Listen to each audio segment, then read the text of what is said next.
Cia nih. Oh. Easy. You try. Asik. Kita ngobrol dulu deh, Mion. Apa nih? Seru banget nih kayaknya. Buset ya. Ngobrol apa kita? Mion sebelah sini apa sebelah sini nih? Sebelah mana? Sebelah mana enaknya? Kayaknya settingan sini ya? Sebelah sini. Yes. Nah. Oke, Ngaps. Selamat pagi, siang, sore, malam buat semua teman-teman ya. Ya. Gak berasa nih kita masuk ke episode 2 ya kan, di nongkrong di Dukbar, di warkopnya kita. Udah hampir 1 bulan ya kita ya. Tapi nggak berasa. Nggak berasa 1 bulan. Berasa. Capek nggak tuh? Ya. Happy sih. Happy. Happy ya. Undal.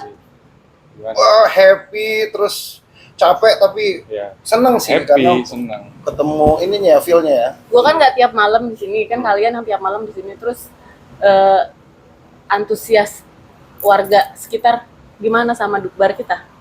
Sama Dukbar kita lumayan ya, mereka kayak menemukan suatu oase baru lah, oase baru kan. Nah, tapi sebelumnya yang belum kenal sama kita kenalin lagi. Gua Randal, Tatut. Miun? Miun, kita di nongkrong di Dukbar. Balik lagi ke tadi, Dukbar itu sebenarnya warung kopi. warung kopi. Warung kopi. Tapi rasanya kalau cuma sekedar warung kopi terlalu kecil, seperti yang kita omongin sebelumnya di episode sebelumnya, bahwa Dukbar itu ya tempat kita ngobrolin banyak hal buat komunitas, tempat berkarya Betul. gitu ya. Nah, kira-kira kalau gua nih ya, apa ya, challenge aja sih, karena ini sesuatu hal yang baru ya buat saya pribadi, mungkin Tantra juga, karena selama ini kan jadi budak korporat ya, Tra ya. Ya, mungkin kita ngelihat dari awal obrolan awal tadi ya, usia ya, atau kita ini baru mulai yang benar-benar sebulan ya, belum ada apa-apanya gitu kan, belum ada apa-apanya. Tapi dari sebulan ini mungkin kita ada banyak hal yang kita mungkin kaget, nggak nyangka akan terjadi, mulai dari pengunjung yang datang kayak gimana, Ya, crowd-nya. terus crowd-nya kita sendiri yang kita udah preparean ternyata meleset, Meleset ya. tapi belajar gitu loh. Dari hal seperti itu kita belajar. Oh, kalau kayak gini nih kita harus ya mulai juga di kitanya juga ada berantem dikit-dikit ya kan, ya biasa, wajar dong ya Ada kan. chaos ya. Chaos dikit Apa ya urusan kan. bawang sekilo? Ya, pokoknya Apa aja? kita belajar gitu loh. Belajar tempat Dukbar nih kan, kita juga kayak orang pacaran nih. Kita sama Dukbarnya ya, saling mengenal kan. Dukbar nih maunya apa sih kan gitu kan? Bukan maunya kita doang, Dukbar juga punya mau, Ya. kan? Nah, Gitu sih. Mion, terus kayaknya apa ya? Memang butuh. Sorry. Wah, Son lu ya? Tantar. Oke, lanjut. Nggak Ndal? wah Randy. Dulu dong, bro. Ini mereka termasuk pelanggan tetap kita nih jadinya. Mantap. Iya, jadi mungkin selama ini mereka nongkrong gitu ya di warkop yang mereka biasa gitu. Tapi ya itu tadi, mereka dari obrolan mereka ngerasa bahwa Dukbar nih oke kok gitu. Kayak di kafe tapi bukan di kafe gitu kan. Tapi berarti tujuan kita bikin Dukbar sebagai wadah tempat nongkrong, tempat sharing, tempat kreativitas anak-anak Jati Asih dan sekitarnya udah mulai Kelihatan, mengerucut ya. mulai ngerucut ya. Itu tadi Kak, kalau gue sih ngelihatnya mungkin menu-menu yang kita tawarkan juga, kita balik lagi ya, mungkin mereka oke, secara ambience mereka mungkin udah dapetin gitu kan. Balik lagi nih, apa nih menu yang kita tawarkan itu sejauh ini sih belum ada komplainan gitu ya. Cuman mereka ada beberapa tuh, paman tambahin ini dong, oncle. Berarti evaluasi ya buat kita ya 1 bulan. Jadi, Menunya tuh menu yang paling favorit. Best sellernya kita apa? Dulu ya. Best seller kalau gua kurang lebih roti Srikaya ya. Srikaya roti bakar ya. Ya, nasi Dukbar sama kopi. Kopi saring kita nih. Kopi saring ya. Ya. Karena mungkin apa ya? Ya jadi memang agak beda ya. Artinya harga ngebandinginnya mungkin gini ya. Harga kopi saset sama kopi saring kita itu nggak jauh. Oke. Kedatangan teman gua nih. Asik. Ri, dari mana, Bro? Lanjut Oh, ya, udah lanjut. klien. Ya udah. Gua ntar ya tadi Gua lanjut udah- dulu. Ah. Ri, ini sekalian nih kita ngobrol. Ari bukannya Masukin itu ya? aja. Bukannya senior Sini kita dong, dalam sini dong. pesan. Nggak apa-apa ya, nggak apa-apa ya. Oke. Dulu, Ri. Gimana? Iya, Ri. Ini kebetulan nih, gue setiap hari Jumat itu gue ada syuting podcast. Ini kebetulan banget nih, kan kita lagi ngomongin Dukbar. Ari juga, ini kan Senior ya? Senior lah, lumayan. Senior. Ini temen-temen gue, Gak senior lah, beda ya berapa tahun lah. temen di kampus juga kak. Temen di kampus, terus dia juga sekarang itu gue dengar-dengar Ki, Ri, ya lu sempat beberapa kali kita ketemuan kan. Jadi penggiat kuliner juga ya sekarang ya, Ri ya. Ya support UMKM kecil lah. Support UMKM kecil. Nah itu gimana ceritanya sih? Kan yang gua tahu nih ya, seorang Ari nih, teman-teman Ari itu dia tuh di kampus tuh anak seni rupa di kafe, desain komunikasi visual. Terus Hari suruh kenalin dulu. ya Oke. kayaknya gua butuh cerita lu tuh dari Nggak awal. apa-apa, nggak apa-apa. Kok bisa gitu Ri, mau dari minum apa? Ntar dulu, mau minum apa? Oh mau minum dulu. Gua kayaknya yang spesial di sini apa nih, brother? Apa Tra? Kopi Dukbar. Duduk Bar ya. Kopi Dukbar. Kopi Dukbar ya. Iya. Ya, boleh nggak Ri, ceritain dikit deh, lu gimana sih, Kenalan dulu, kok kenalan. bisa gitu dari apa namanya akademis yang lu tekuni gitu kan, terus bisa ke kuliner Iya. gitu, ceritain dikit dong, Iya. panjang juga nggak apa-apa, Ini baru nyampe langsung nih ya. gitu. Langsung lah, langsung. nggak apa-apa, nggak apa-apa. Iya, jadi Berbagi ilmu. jadi memang apa kegelisahan di pas saat pandemik gitu kan, Ya. orang pada bingung nih kan di kantornya di kantornya di WFH-in gitu kan, terus juga mereka ada apa banyak yang dipotong transport dan sebagainya gitu kan, lalu di antara banyak orang ini gitu, di antara banyak orang ini seliweran tuh di WA group tuh kan, nawarin apa produk-produk lah, produk kuliner ya, khususnya produk kuliner. Nah, gue pikir ini mereka sebenarnya potensi untuk bisa dikembangin gitu loh, gitu. Potensi untuk bisa dikembangin.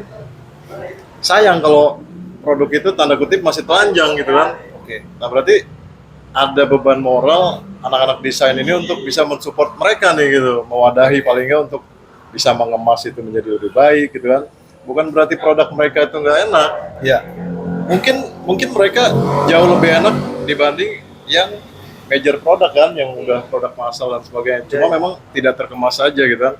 Nah, berangkat dari situ terus gue coba ngerancang namanya Indonesian Food Label. Indonesian Food Label. Gue coba. sebentar, sebelum ke Indonesian Food Label, Wih, ngopi Kopi dulu. Dukbar, kopi Dukbar. Spesial. Ya kan? Iya, spesial. Dukbar. Terbukti ya, kopi Dukbar salah satu spesial. Oke. Iya. Jadi Indonesia Sambil seruput nih ya ya. sampai seruput, cobain lagi. Indonesian Food. Wih, Oke, mantap. sebelum sampai ke Indonesian Food Label. Food Label tadi. Nah, iklan tuh kebetulan lewat tuh. Biasa. Ngabers Bekasi tuh kalau pakai motor tuh harus ngebrong tuh soalnya. Jadi berangkat dari kegelisahan ya. Iya.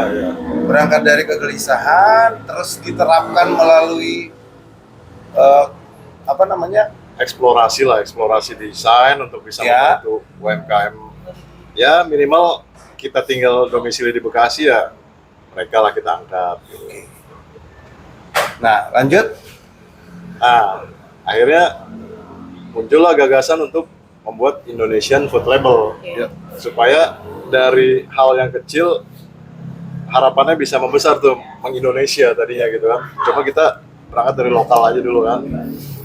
Bikinlah Indonesian Food Label, lalu di situ kita buat sampel-sampel desain tuh. Ya. Sampel desain untuk produk kemasan kan, Iya.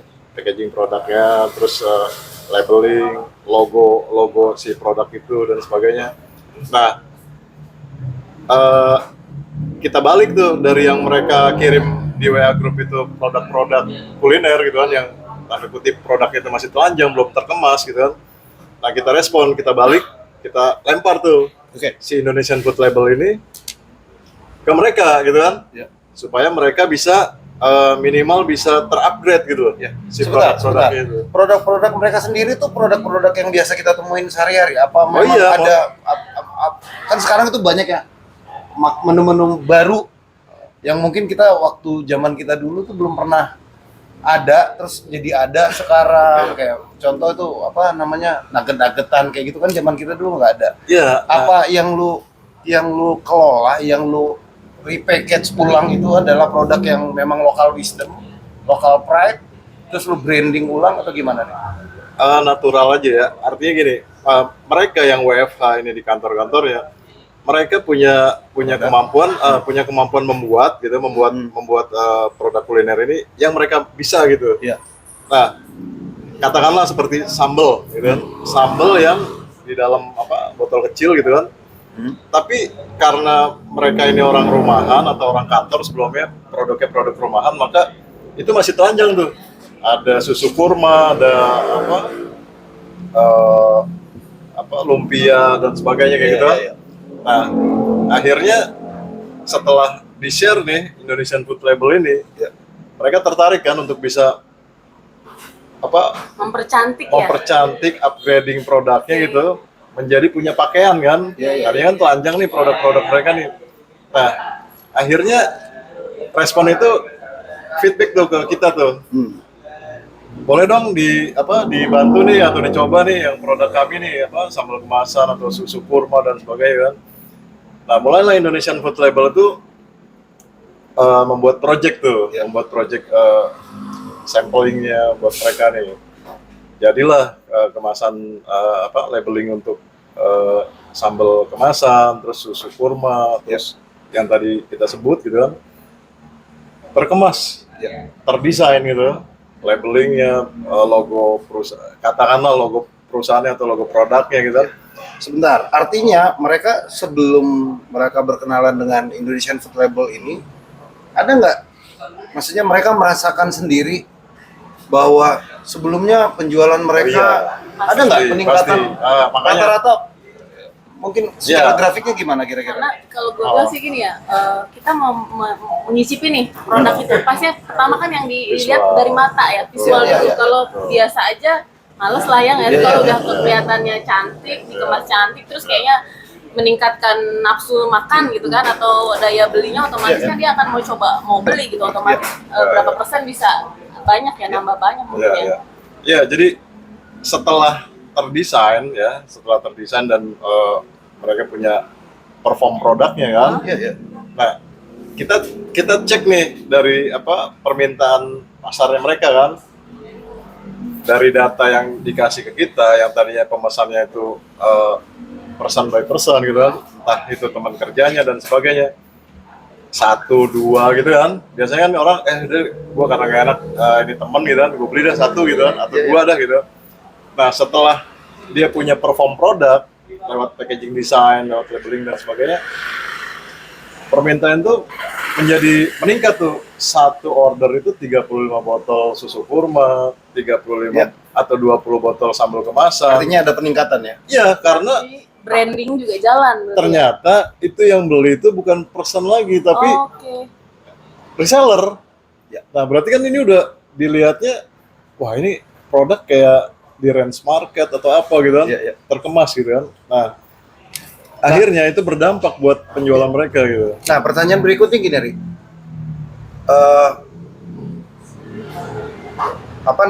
Advice seperti itu berlaku nggak kira-kira untuk tipe kuliner yang memang dia udah legend dari dulunya? Oh iya. Misalkan kita tahu ya ada beberapa titik ya di Bekasi ini kan memang legend banget tuh. makanannya gitu kan, kayak jenis soto-sotoan gitu kan, Iya. atau jenis makanan lokal wisdom lah yang ada di sini kan. Nah menurut Ari nih, ini berlaku nggak nih kalau seandainya mereka, karena ada beberapa kasus juga gitu. Gue pengen tahu review dari Ari nih sebagai apa sih namanya konsep planner kuliner kayak begitu tuh, seberapa besar sih pengaruhnya, Ri? Oh iya, pertama mereka kan punya sejarah sendiri kan. Ya, Punya sejarah sendiri, terus pelanggannya juga mereka udah terbangun sejak lama kan gitu. ya, ya, ya. Nah, dampak dari redesign untuk mereka itu dampaknya adalah mereka akhirnya punya kelas lagi gitu Jok. Jadi punya kelas segmen lagi gitu kan. Katakanlah yang tadinya orang harian gitu, mungkin kantor, iya kan, buat acara-acara kantor dan sebagainya. Anggaplah nasi Padang gitu kan, Iya. yang tadinya dia dikonsumsi di situ, terus yang beli untuk dibungkus bawa ke rumah, ini orang kantor datang, karena perform produknya juga sudah terupgrade kan, gitu kan, gitu. Bahkan untuk acara-acara Acara-acara ya. besar gitu kan, sehingga segmentasinya lebih luas lagi. Ya. Nah, terus satu lagi nih, Ri.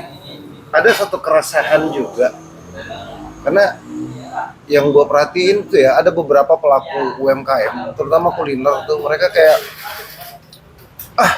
nanti gue kalau di rebranding gitu kesannya nanti aku jadi mahal, kesannya nanti, wah ini brand baru nih, bukan dia lagi nih, pengelolanya yang baru nih. Nah menjawab itu kira-kira gimana ya, Ri? Ya? Kekhawatiran mereka Kekhawatiran itu tuh. lari nih Iya, pelanggan-pelanggannya gitu. pelanggannya jadi lari gitu. Nah, makanya di sini. Kalau kalau yang baru kan nggak apa-apa kan, itu kan buat exposure mereka kan, karena mereka tadinya yang belum dikenal oleh siapa-siapa, terus jadi ketika ada apa namanya package yang bagus dari itu tadi kan jadi awareness buat mereka gitu. Nah kalau yang legend-legend ini gimana, Rik? Iya, Kekhawatiran lu? kalau justru hadirnya orang-orang desain di situ, kalau gue bilang dia bisa mempertahankan bisa mempertahankan hierarkinya itu di antara pemain-pemain baru nih yang mereka udah siap dengan segalanya kan, siap dengan media promosi, siap dengan kemasan yang terkemas dengan apik dengan. Nah justru dia harus bisa adaptable gitu. Adaptable ya. Justru dengan dikemas yang baik, desain yang oke dan sebagainya, good looking dan sebagainya, minimal dia bisa bertahan gitu loh di legendnya itu gitu. Ya. Di antara gerusan-gerusan pemain-pemain baru yang semuanya udah serba siap. Ya.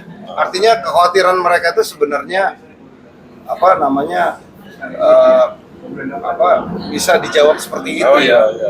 Cuma mungkin itu kali, Ri, harus ada edukasi ke pelaku-pelaku itu, karena nih ya deket rumah gue, Ya. apalagi ini mau lebaran, Ya. itu tuh ada yang namanya dodol Jati Kramat, itu legend, Ya. asli itu legend. Ya. Dia nggak pakai yang namanya kemasan, labeling gitu, tapi itu seluruh orang Jati Kramat mau lebaran itu pesannya ke dia. Ya. Kemasannya itu cuma pakai tampah, misalnya dodol tampah cuma pakai keranjang, pluk gitu aja. Nah itu kan padahal kalau dia punya mengemas produk dia menjadi lebih baik, itu bisa keluar dari Jati Kramat atau mungkin bisa diorder ke daerah lain gitu. Ya.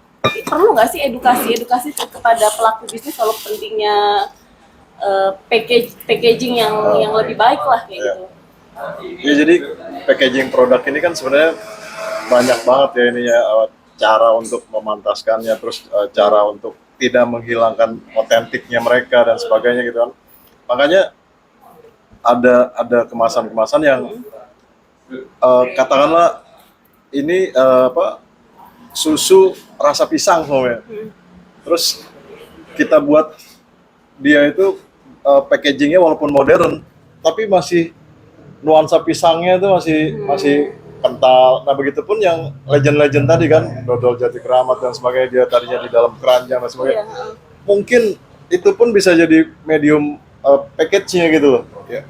Dan tinggal dikonsepkan secara apik, secara secara disiplin ilmu desain dan sebagainya, malah justru punya poin plus dan dia punya kekhasan di wilayah Jati Kramat itu sendiri gitu, sehingga ketika dia terekspos ke wilayah luar gitu yang sifatnya apa di luar regional gitu kan, katakanlah bahkan ke Jawa Timur ya. Jadi malah justru bisa punya apa originalitas otentik gitu kan. Dia punya kekhasan sendiri kan jadinya gitu. Adinda boleh bertanya nggak? Adinda. Boleh. Boleh bertanya? Boleh ya? Adinda tapi mukanya bukan dosen nih kayaknya. Enggak. Jadi gini, tadi kan ngomongin UMKM, ya kan, segala macam, terus rebranding, pengen nanya, kalau misalnya mereka minta bantuan nih sama Bang Ari, kira-kira ada biayanya nggak? Atau ada nggak UMKM yang udah kebantu nih sama yang Indonesian Food Label. Ya, Indonesian Food Label. Nah, IFL. boleh nggak diceritain Bang Ari kira-kira? Iya. Nah ini satu contoh perjalanan Indonesian Food Label. Ini sebenarnya Indonesian Food Label ini sebenarnya wadah, maksudnya gini, sebuah wadah yang diinisiasi oleh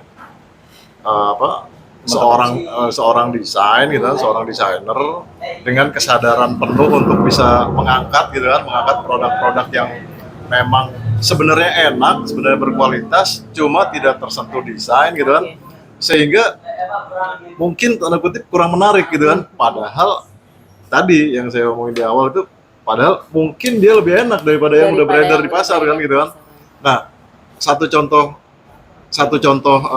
perjalanan itu atau contoh kasus itu, sambal kemasan katakanlah, kita sebut katakanlah Adifood gitu ya.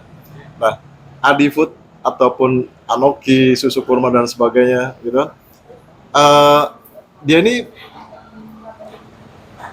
kita support dulu pertama, kita support gitu kan, bagaimana respon pasar setelah terkemas dengan apik. Pertama itu, yang penting jalan aja dulu gitu. Nah, selebihnya kepantasan itu ya karena dia menjadi ruang bisnis, maka pasti ada bisnis to bisnis kan gitu kan. Ya tinggal gitu aja, sefleksibel itu gitu. Artinya beberapa UMKM udah banyak. Iya. Boleh disebutin nggak sih? Apa Itunya, tuh? labelnya? Oh apa tuh? Label Labelnya? yang udah dibantu yang sama udah Indonesian disupport Food sama- Label, ha? Oh iya. Jadi kan kita bisa sekalian browsing kayak gimana sih Oh, labelnya, iya. kayak gimana gitu. Nah, makanya tiap-tiap mereka ini kan sebenarnya ada yang punya medium sosial media, ada yang memang tidak menggarap itu, tapi secara kemasan ini dia sudah punya penampilan yang baru kan. Jadi sementara mereka mungkin direct selling atau apa, tapi permintaan ordernya itu sudah jauh lebih meningkat daripada sebelumnya. Yang tadi saya bilang, tadi dipesan oleh perorangan, maka jumlah itu meningkat ketika reseller yang minta gitu. Karena untuk dijual lagi kan, gitu. Gitu sih ini ya. Ada lagi nggak nih kira-kira nih? Untuk bisa produk kita dibantu oleh Indonesian Food Labeling itu gimana caranya, Bang Ari? Ada kontaknya. Ada kontaknya. Kontaknya. Dan ini tidak tidak dibatasi kan? Nggak Untuk dibatasi. area mana-mana Nggak nggak dibatasi. kan? Nggak dibatasi. Ada di sini kok ini. Ya kan. Ada sosial medianya juga ya? Ada IFL arsip Instagram. Instagram aja. So far yang paling susah, yang paling agak susah ya untuk desain untuk produk apa, Bang? Insya Allah sih nggak ada yang susah sih, karena memang disiplin ilmu saya pribadi itu kan sebenarnya Kreativitas ya memang ini. Enggak. Nyala bang gue. Jadi pertama latar belakangnya adalah desain komunikasi visual, terus kedua saat ini memang sudah mendalami dari tahun 99 atau 98 di desain konseptor atau desain konsultan lah gitu. Jadi insya Allah itu ya seperti kita explore aja karya-karya sendiri gitu. Nah, explore untuk produk itu dari apa, Bang? Apakah dari pertama ngicip dulu kah, atau latar belakangnya, historinya, sampai terbentuk suatu kemasan khusus untuk si produk itu kan? Iya, karena rata-rata dari pelaku UMKM ini kita bisa komunikasi kan. Artinya kan kita riset singkat lah gitu ya. Bagaimana sih Bu, ini Ibu jualan di mana gitu kan? Oh saya nawarin di rumah gitu kan. Oh, oke. Terus udah berapa klien permintaan ordernya udah berapa? Oh baru sekian gitu kan. Coba Ibu buat katakanlah pasar yang lebih lebar lagi dengan entah itu di status WhatsApp atau entah itu Ibu punya IG, ya, gitu. Nah, di hasil desain yang udah kita berikan ke mereka ini coba diangkat dengan kemampuan mereka dulu kan, gitu. Gitu. Kan kita juga nggak tahu ketika memang kita direct sosmednya sesuai ekspektasi kita gitu kan. Takutnya mereka kan nggak siap kan, karena kan rata-rata mereka lahir dari kondisi mereka WFH di kantor, terus akhirnya setengah ibu rumah tangga, setengah orang kantor. Ya, artinya ketika ada di rumah ya apa yang bisa dikerjain sama mereka ya, nih gitu. Artinya kan ini polanya bisnis ya. Iya. Nah, apakah bisa dikategorikan Indonesian Food Label ini ada program charity-nya juga, ada yang berbisnis atau yang berbayar juga? Itu tadi. Atau misalnya nih, betul. kalau yang charity yang kira-kira yang supportnya tuh sampai sejauh apa, yang memang benar-benar itu CSR-nya dari Indonesian Food Label, sampai yang berbayar, kalau berbayar tuh rate kata harganya bisa berapa nih? Rate-nya variatif sih sudah, rate-nya variatif. Enggak gini, ya mungkin nominal itu khawatirnya ketika disebutkan di awal. Ini kebiasaan nih kalau seniman ditanyain soal harga nih, pasti nih belok. Ya, gini. Makanya ini karena relatif. Maka ketika dicantumkan harga, pelaku UMKM kecil ini, dia nggak mau maju nanti kasihan kan. Iya. Tapi kalau kita bilang, Karena ada kos tambahannya. makanya kita akan memantaskan aja ketika usaha mereka sudah berjalan. Toh juga mereka akan memantaskan juga nanti untuk B2B-nya itu kan. Artinya nggak ada patokan.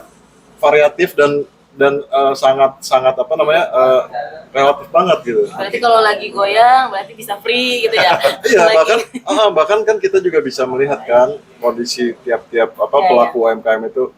Oh mereka untuk sekolah anaknya juga harus diperjuangkan dan sebagainya. Mungkin charity-nya dari saya yang menginisiasi Indonesian Food Label ini, mungkin charity-nya hanya sebatas kita bisa mendorong atau mengangkat produk yang sedang mereka bangun kan. Itu aja menurut mereka udah insya Allah udah besar banget gitu. Kalau charity yang lain mungkin ketika Indonesian Food Label ini mungkin bisa disupport oleh pihak yang memang kompeten gitu untuk bisa ini lebih besar lagi dan sebagainya. Mungkin charity-nya itu akan jauh lebih bernilai lagi ini yang buat mereka gitu, entah itu dibuatkan booth dan sebagainya gitu kan. Nah, karena Indonesian Food Label ini masih wadah yang terinisiasi oleh seorang gitu kan, maka sejauh ini atau sementara ini itu yang bisa diberikan aja. Ya. Pernah nggak selama ini ada kerjasama dengan pihak pemerintah gitu, Ri? Misalnya dari Kemenparekraf mungkin, bahwa ada satu niat, artinya gini kan, Indonesia ini kan udah terkenal ya kalau bukan karena UMKM. Di pandemi kemarin mungkin kita banyak yang udah kolaps ya, negara-negara luar ya, kita lihat ya. Infonya kan seperti itu kira-kira ya, Tra ya. Ya, jadi karena memang kekuatan itu dari UMKM, terus ada dari penggiat hari ini kita bisa bilang penggiat konsep lah ya, penggiat kreatif gitu, seperti itu. Nggak ada, pernah nggak ketok pintu pemerintah nih, gua ada ide seperti ini gitu, pernah nggak menjalin kerjasama? Sementara ini belum ya. Tapi kalau untuk kegiatan yang lain, untuk kegiatan yang lain itu udah membuat kampus gratis untuk masyarakat muda yang kampus gratis maksudnya apa? Kelas coaching klinik? Kita nyebutnya tanda kutip kampus gratis lah. Oke. Itu di 2007 pernah ya? Pernah. Nah, itu pun juga karena ini pun sebenarnya pribadi, terus kebetulan ada kegelisahan juga kan di antara kelompok muda ini atau masyarakat muda yang baru lulus sekolah atau mereka tidak beruntung gitu kan, tidak bisa melanjutkan sekolah gitu kan. Maka ada disiplin ilmu kita nih yang bisa kita share. Bikinlah kelas-kelas di rumah tuh. Ada komputer, ya udah berapa komputer mereka bisa pakai. Terus saya panggil teman-teman dari DKV, dari Seni Murni dan sebagainya. Penggiat ya. Nah, akhirnya itu dilirik tuh sama Depnaker Trans waktu itu. Saat ini Kemenaker kan berarti kan. Dilirik sama Depnaker Trans, lalu disupport lah. Jadilah itu project gitu kan. Jadi project, terus kita atau kami ini bisa memperluas lagi nih kelompok mudanya lagi. Yang tadinya baru kita mampu di 4 orang atau 5 orang, jadilah 25 orang yang ikut belajar di situ. Nah, itu di 2007. Nah, karena Indonesian Food Label ini lahir secara kondisi gitu kan, kondisi pandemik, maka situasional banget gitu. Situasional banget. Karena saat itu orang butuh tambahan masukan anggaran rumah tangganya dan sebagainya. Lahirlah itu Indonesian Food Label dan insya Allah terbantu. Berarti sejak mulai awalnya Indonesian Food Label di tahun 2020 sampai sekarang 2024, 4 tahun, apa yang udah lu rasain nih, udah ngebantu orang banyak tuh, berarti kan apa sih gitu loh? Ya seneng pasti gitu kan. Terus yang kedua ada disiplin ilmu kita yang bermanfaat gitu kan. Terus yang ketiga UMKM yang kecil gitu kan, itu minimal dia pede untuk bisa menjual atau menawarkan produknya, bahkan terkesan oleh konsumen-konsumen mereka ini seperti produk-produk hypermart ataupun transmarket bahkan sekalipun gitu. Bang Ari, misalnya nih ya, kan asli seru gitu. Gue tadi melihat apa namanya, lu punya visi gitu ya, ngelihat lu pengen ngebantu UMKM, karena memang kita juga termasuk di dalamnya kan gitu kan. Cuma pengen tahu gitu loh, kira-kira dalam satu project labeling atau rebranding produk ini, itu pengerjaannya berapa lama sih? Pengen tahu nih, kan biar mereka juga punya timeline nanti orang yang ngedenger ini kan, pengen biar tahu gitu, kira-kira berapa lama Pak? Mulai dari 3 hari sampai mungkin 1 bulan. Tingkat kesulitan lah ya. Mungkin bukan tingkat kesulitan, tapi nemuin waktu yang pas antara si ibu rumah tangga ini dan sebagainya, sehingga kita bisa menarik keterangan-keterangan itu bisa lebih lengkap gitu. Makanya itu plus nemuin esensi dari produk itu ya, yang disalurkan yang lewat media si kemasan data logonya itu mungkin harus nyambung ya. Nyambung semua ya. Gitu. Jadi waktunya itu bisa dimulai dari 3 hari bahkan sampai 1 bulan. Itu tergantung kepada kondisi tiap-tiap pelaku UMKM ini. Ketika kita tarik keterangan itu sudah cukup gitu kan, untuk bisa mewakilkan produk-produk mereka sehingga mereka juga nyaman untuk dijalanin, terus mereka pede dan sebagainya. Nah ini kan mental ini kan juga kita harus siapkan kan ke mereka ini. Karena gini, mereka bukan pelaku industri kuliner, lahir karena kondisi kan gitu kan. Nah mentalnya itu kan juga harus cukup. Artinya selama ini kan gini, mungkin Ari kan pernah juga ya bekerja di corporate. Nah ini kan biasa nih, ini kan apa sih namanya yang suka terjadi di dunia anak-anak desain nih.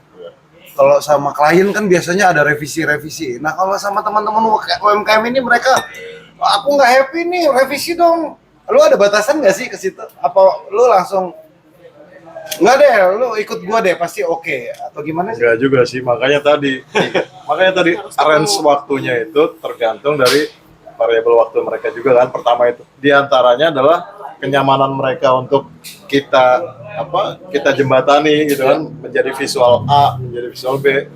Nah rata-rata ketika fase itu udah dilewatin, jarang sih ada mereka yang Minta revisi ulang, minta revisi dan sebagainya, karena memang fase itu memang bertahap kan. Nah itu makanya tadi bicara waktu kan, ada waktu yang 3 hari ya karena mereka sudah terwakilkan produknya dan sebagainya gitu.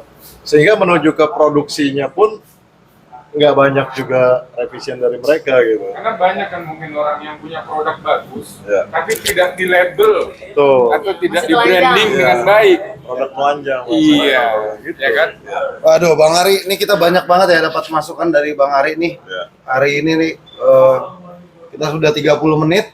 Ya. Thank you banget Bang Ari. Oke. Ya. Berarti gini, buat teman-teman Ya. UMKM Ya. sekitaran Jati Asih, sekitarnya atau mungkin di luar regional kita, Ya. apabila punya produk yang masih belum Kemas. terkemas dengan baik, Ya. jangan takut masalah harga atau apa, hubungin aja Indonesian Indonesian Food Label.